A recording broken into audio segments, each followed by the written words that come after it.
Hello everyone, मैं आपका दोस्त शफी अहमद और आप देख रहे हैं हमारा यूट्यूब चैनल दी अकाउंट्स।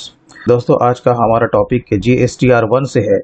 आज हम लोग जानेंगे ऑफलाइन टूल के ज़रिए से आप चंद मिनट में GSTR 1 का रिटर्न आप किस तरीके से फाइल कर सकते हो। तो दोस्तों, पूरी जानकारी के लिए आप वीडियो के एंड तक आप ज़रूर देखते रहें। और दोस्तों, अगर आपको हमारा लाइव कोर्स अगर ज्वाइन करना है जो कि 10 मई 2023 से शुरू होने जा रहा है, आप इसे ज्वाइन कर सकते हैं। मैं इसका लिंक अपने वीडियो के डिस्क्रिप्शन में दे दूंगा। जैसा कि आप यहाँ पर देख सकते हो कि यहाँ पर कुछ रिकॉर्डेड क्लासेस भी हैं, जैसे कि TDS का है, GST का है, कॉम्बो फाइल है, राइट।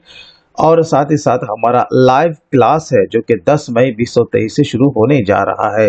अगर आप इंटरेस्टेड हो, आप अकाउंटेंसी के फील्ड में महारत हासिल करना चाहते हो, अपने फ्यूचर को ब्राइट करना चाहते हो और अपने सैलरी को हाई करना चाहते हो, तो आप हमारे लाइव क्लास को आप ज़रूर ज्वाइन करें।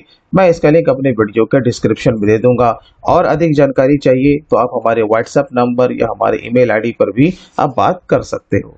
तो चलिए दोस्तों, आज के वीडियो हम लोग शुरू करते हैं। देखिए, सबसे पहले हमें क्या करना होता है, आप किसी भी अकाउंटिंग सॉफ्टवेयर पे काम करें, ऑफलाइन टूल से अगर आपको रिटर्न फाइल करना है तो इस तरह का फॉर्मेट पहले आपको बनाना पड़ेगा, राइट। जैसे मान के चलो कि टैली प्राइम पे आप काम कर रहे हो, जब आप day to day routine work आप कर लेते हो तो डेटा आपका ऑटोमेटिक तैयार हो जाता है। जब वहां से आप एक्सपोर्ट करोगे तो इस फॉर्मेट में आपका डेटा GSTR 1 का एक्सपोर्ट होगा। आप किसी भी सॉफ्टवेयर पे काम करो, तो मैंने यहाँ पे इस तरह का जो फॉर्मेट है मैंने पहले से बना रखा है। तो आपको इसी तरीके से फॉर्मेट पहले बना लेना है, इसी फॉर्मेट में, राइट। अब इसके बाद जो सेकंड जो स्टेप होता है कि ऑफलाइन टूल को आपको अपने पीसी में डाउनलोड करना पड़ेगा। तो ये यहाँ पर देखो, हमारा यहाँ पर डाउनलोडेड है। अगर आपको डाउनलोड अगर करना होता तो आप कहाँ से करते, तो बहुत ही सिंपल है। आपको जाना था जीएसटी के पोर्टल पे। जीएसटी के पोर्टल पे जाने के बाद यहाँ पे आपको दिख जाएगा डाउनलोड का टैब, आपको इस पर क्लिक करना है। यहाँ पर आपको दिख जाएगा ऑफलाइन टूल, और ऑफलाइन टूल में ये जो पहला वाला आपको दिख रहा है रिटर्न ऑफलाइन टूल, आपको इस पर क्लिक कर देना है। क्लिक करने के बाद यहाँ पर देखिए GSTR 1 और GSTR 2 फॉर्म डाउनलोड का यहाँ पर आपको ऑप्शन दिख जाएगा। यहाँ पर आपको प्रोसीड कर देना है। उसके बाद ये यहाँ पर आपका डाउनलोड हो जाएगा, राइट। डाउनलोड होने के बाद शो इन फोल्डर पे आपको क्लिक कर देना है। ये आपका जिप फोल्डर में है तो राइट क्लिक करना है और इसे क्या करना है, एक्सट्रैक्ट आपको करना है। यहाँ पर आपको दिख जाएगा एक्सट्रैक्ट ऑल, देन एक्सट्रैक्ट। ये आपका नॉर्मल फोल्डर में कन्वर्ट हो चुका है। आपको इसके अंदर जाना है और ये वाला जो आपको दिख रहा है GST ऑफलाइन टूल, ये जो एप्लीकेशन है, आपको इसे ही डाउनलोड करना है। जब इस पर आप 2 बार क्लिक करेंगे, बस आपको नेक्स्ट नेक्स्ट करते हुए चले जाना है, तो ये आपके पीसी में इंस्टॉल्ड हो जाएगा, राइट। देखिए, इंस्टॉल जब हो जाएगा तो इसी का शॉर्टकट जो है वो आपके डेस्कटॉप पे बन जाएगा। ये अब देखिए, जैसे हम लोग इसे ओपन करने जा रहे हैं, यहाँ पर आपको 3 ऑप्शन दिखिएगा। यहाँ पर है अपलोड न्यू इनवॉइस, यहाँ पर ओपन डाउनलोड रिटर्न फाइल, और यहाँ पर है open downloaded error file, right. तो क्या है कि जैसे हमें नया फाइल बनाना है, न्यू तरीके से GSTR 1 का रिटर्न फाइल करना है, तो ऑब्वियसली है कि हम लोग कहाँ जाएंगे, ये पहले वाले ऑप्शन में जाएंगे। तो यहाँ पर आपका बाय डिफॉल्ट GSTR 1 और IFF का यहाँ पर रहेगा, सिलेक्टेड रहेगा, इसमें हमें कुछ करने की जरूरत नहीं है।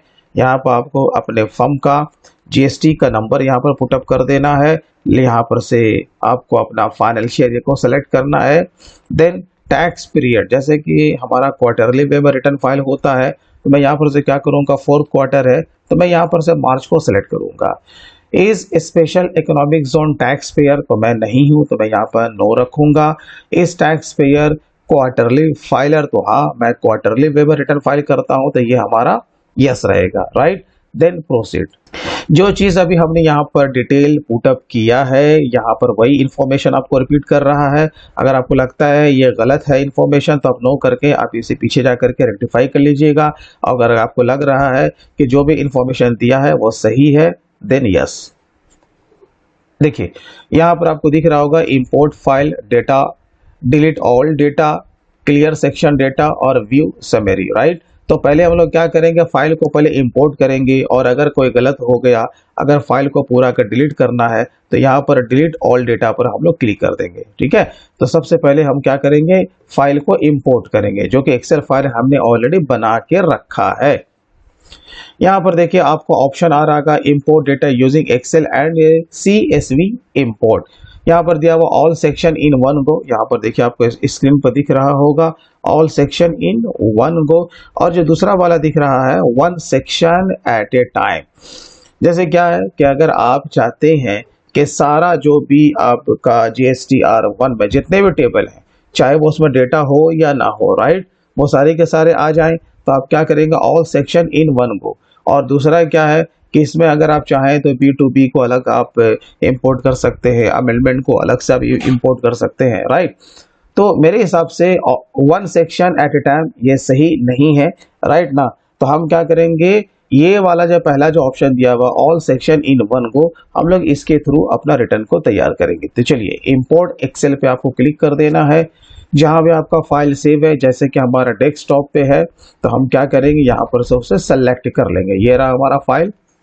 यहाँ पर वार्निंग करके आएगा, ऑफ कोर्स हमें यस करना है। तो यहाँ पर देखिए हमारा जो फाइल है वो सक्सेसफुली यहाँ पर इंपोर्ट हो चुका है। अगर कुछ एरर आता बाय द वे, तो आपको उस एरर को वो सही करना होता। हो सकता है कि यहाँ पर डुप्लीकेट अगर आपका इनवॉइस नंबर आया है या पार्टी का GST नंबर गलत है या कुछ भी है, वो मैसेज में आपको शो कर देता। अब यहाँ पर देखिए व्यू समरी पे हम लोग क्लिक करेंगे, तो जितने भी हमारे वहाँ पर B2B में या फिर एक्सपोर्ट में हमारे जो डेटा थे वो यहाँ पर सारे उठ के आ चुके हैं। तो क्या होगा, कम समय में हमारा काम हो गया ना। अगर हम 35 को ऑनलाइन अगर हम लोग फाइल करते तो 1 बाय 1 करके हम सारे इनवॉइस को चढ़ाना पड़ता, ठीक है। तो यहाँ पर देखिए हमारा फाइल तो पूरा आ चुका है। अब यहाँ पर क्या करेंगे, फाइल को जनरेट करेंगे, है ना। यहाँ पर देखिए जनरेट फाइल है। तो चलिए यहाँ पर आपको डाउनलोड का ऑप्शन दिख जाएगा, तो यहाँ पर आपको क्लिक कर देना है। यहाँ पर आपको इसे सेव कर लेना है, जहां भी चाहे आप इसे सेव करें। जैसे कि मैं डेस्कटॉप पे सेव कर रहा हूं और इससे हमारा क्या बनने जा रहा है, JSON फाइल। चलिए इसे सेव कर लीजिए, देन क्लोज।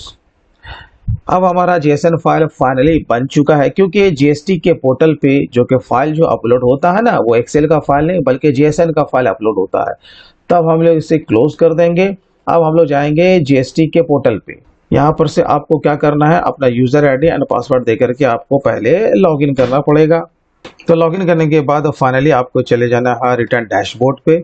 यहाँ पर से आपको अपना फाइनेंशियल ईयर और क्वार्टर हमारा ठीक है, पीरियड भी ठीक है, देन सर्च। यहाँ पर देखिए आपको दो ऑप्शन दिख रहा है, ऑनलाइन प्लस ऑफलाइन। तो यहाँ पर आपको GSTR1 के ऑफलाइन पे आपको क्लिक करना है, चूज फाइल पे आपको क्लिक करना है। और ये रहा हमारा JSON फाइल जो कि हम लोगों ने सेव करके रखा था, इसे आपको सेलेक्ट कर लेना है। देखिए यहाँ पर आपका एरर में कुछ भी नहीं आ रहा है। तो यहाँ पर आपका मैसेज भी आ रहा है कि आपको 15 मिनट के बाद अगेन आपको लॉगिन करना है, देख लेना है कि इसका जो इफेक्ट है वो GSTR1 के पोर्टल पे प्रॉपर आया है कि नहीं आया है। तो अगेन हमें यहाँ पर आना है, देन सर्च पे आपको क्लिक कर देना है। अब उसके बाद क्या है कि हमें ऑफलाइन पे नहीं जाना, अब क्या करना है, हमें ऑनलाइन पे क्लिक करना है। देखिए जब ऑनलाइन पे हम लोग क्लिक करते हैं तो यहाँ देखिए B2B में हमारा 35 इनवॉइसेस था, जो कि यहाँ पर उसका इफेक्ट भी दिख रहा है, और एक्सपोर्ट में हमारा 3 था। अब जैसे कि अगर आपका कोई इफेक्ट नहीं आता है एरर की वजह से और आपके वो डेटा में है, जैसे कि हमारा एक क्रेडिट नोट है जो कि हमने उसमें दिया ही नहीं, तो वो आया ही नहीं, तो आप उसे बाद में मैनुअल यहाँ पर से आकर के आप उसे चढ़ा सकते हैं, जो कि मैं चढ़ाने के लिए जा रहा हूँ। जैसे कि हमारा क्रेडिट नोट है, तो हम लोग क्या करेंगे, टेबल नंबर 9B में जाएंगे, ऐड रिकॉर्ड पे क्लिक करेंगे, यहाँ पर GST नंबर लेंगे पार्टी का, उसके बाद नीचे आएंगे। अब यहाँ पर डेबिट नोट या क्रेडिट नोट का नंबर लेंगे, राइट। उसके बाद जो डेट है वो हम डेट यहाँ पर पुटअप कर देंगे। अब यहाँ पर नोट टाइप, क्योंकि ये हमारा क्रेडिट नोट है, माल की वापसी है, तो यहाँ पर हम क्या लेंगे, क्रेडिट नोट ही यहाँ पर लेंगे, ना कि गलती से हम लोग ले लेंगे डेबिट नोट, तो इसका आपका उल्टा इफेक्ट पड़ जाएगा। इसलिए दोस्तों जैसे कि मैंने कहा कि अगर आप अकाउंटेंसी के फील्ड में महारत हासिल करना चाहते हैं, अकाउंटेंसी के फील्ड में हर तरह का काम अगर आप सीखना चाहते हैं, तो आप हमारे लाइव कोर्स को आप ज़रूर ज्वाइन करें, जो कि 10 मई 2023 से शुरू होने जा रहा है। उसके बाद यहाँ पर नोट वैल्यू, यहाँ पर टोटल जो नोट वैल्यू है वो आपको पुटअप कर देना है। जितने परसेंटेज का आपका माल था यहाँ पर आकर के आपको टैक्सेबल वैल्यू को पुटअप करना है। तो इस तरीके से मैनुअल भी आप इसे यहाँ पर एंट्री को ले सकते हैं, देन सेव। चलिए अब यहाँ पर बैक पे हम लोग क्लिक करेंगे, अगेन बैक पे आएंगे। देखिए आगे बढ़ने से पहले फाइनली एक बार हम इसे चेक कर लेंगे। हाँ भाई यहाँ पर 35 रिकॉर्ड है, यहाँ पर आपका 3 रिकॉर्ड है, और एक यहाँ पर जो अभी हमने क्रेडिट नोट को यहाँ पर पास किया, वो भी हमारा यहाँ पर सही दिख रहा है। अब बचा यहाँ पर डॉक्यूमेंट इशूड, वो आपको यहाँ पर चढ़ा लेना है। तो फाइनली हम लोग यहाँ पर नीचे आएंगे। आप चाहें तो आप इससे पूरे डेटा को आप रीसेट भी कर सकते हैं, वो आपको यहाँ पर दिख रहा होगा। तो रिटर्न को फाइल करना है ऑफ कोर्स, तो आपको क्या करना पड़ेगा, जनरेट समरी पे आपको क्लिक करना पड़ेगा। यहाँ पर भी एक मैसेज आएगा कि आप कुछ समय के बाद आपको रिफ्रेश पे क्लिक करना है। तो क्या होगा, इससे आपका फाइल जनरेट हो जाएगा। तो देखिए यहाँ पर राइट साइड में आपको दिख जाएगा रिफ्रेश, तो हम लोग इस पे क्लिक कर देंगे। देखिए यहाँ पर हमारा फाइल ऑलरेडी जनरेट हो चुका है। तो यहाँ पर प्रोसीड टू फाइल पे आपको क्लिक कर देना है। तो यहाँ पर फाइनली जिस टेबल में आपका डेटा आया है वो यहाँ पर आपको शो कर देगा, आप इसे देख सकते हैं। उसके बाद फाइनली हमें नीचे आना है और फाइल स्टेटमेंट पे क्लिक कर देना है। तो यहाँ पर से आपको अपने फर्म का नाम यहाँ पर से सेलेक्ट करना है। यहाँ पर इसमें आइएगा सेलेक्ट, यहाँ पर से अपने फर्म का नाम, अगर इंडिविजुअल है तो आपका नाम आएगा। और यहाँ पर दिया हुआ है फाइल विथ ईवीसी और फाइल विथ डीएससी, राइट। तो यहाँ पर जैसे ही आप लोग ईवीसी पे क्लिक करेंगे तो यहाँ पर आपको क्या आएगा, मैसेज आ जाएगा आपके मोबाइल पे। बस अब वो ओटीपी को पुटअप कीजिएगा और आपका फाइल सक्सेसफुली अपलोड हो जाएगा। तो दोस्तों इस तरीके से बहुत ही इजी वे में आप अपना GSTR 1 का रिटर्न ऑफलाइन टूल के जरिए से आप फाइल कर सकते हैं। तो दोस्तों फिर मिलते हैं किसी दिन किसी नए टॉपिक के साथ, तब तक take care and bye bye.